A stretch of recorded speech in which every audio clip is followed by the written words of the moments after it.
বাদশাহ হারুনুর রশিদ এবং বাহলুল পাগলের ঘটনা। বাদশাহ হারুনুর রশিদের শাসনামলে বাহলুল নামে এক পাগল ছিল, যে অধিকাংশ সময় কবরস্থানে কাটাত। কবরস্থানে থাকা অবস্থায় একদিন বাদশাহ হারুনুর রশিদ তার পাশ দিয়ে যাচ্ছিলেন। বাদশাহ তাকে ডাক দিলেন, বাহলুল, ওহে পাগল, তোমার কি আর জ্ঞান ফিরবে না? বাহলুল বাদশার কথা শুনে নাচতে নাচতে গাছে উপরে মগডালে চড়লেন এবং সেখান থেকে ডাক দিল, হারুন, ওই পাগল, তোর কি কোনোদিন জ্ঞান ফিরবে না? বাদশাহ হারুনুর রশিদ গাছের নিচে এসে বাহলুলকে বললেন, আমি পাগল নাকি তুমি, যে সারাদিন কবরস্থানে বসে থাকে? বাহলুল বলল, আমিই বুদ্ধিমান।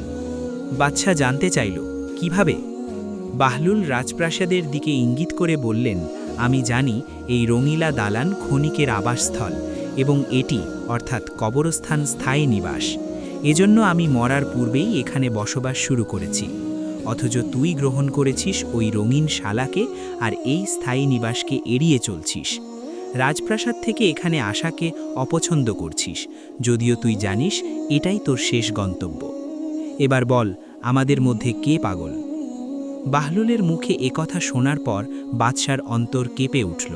তিনি কেঁদে ফেললেন, তার দাড়ি ভিজে গেল। তিনি বললেন, খোদার কসম, তুমিই সত্যবাদী, আমাকে আরও কিছু উপদেশ দাও।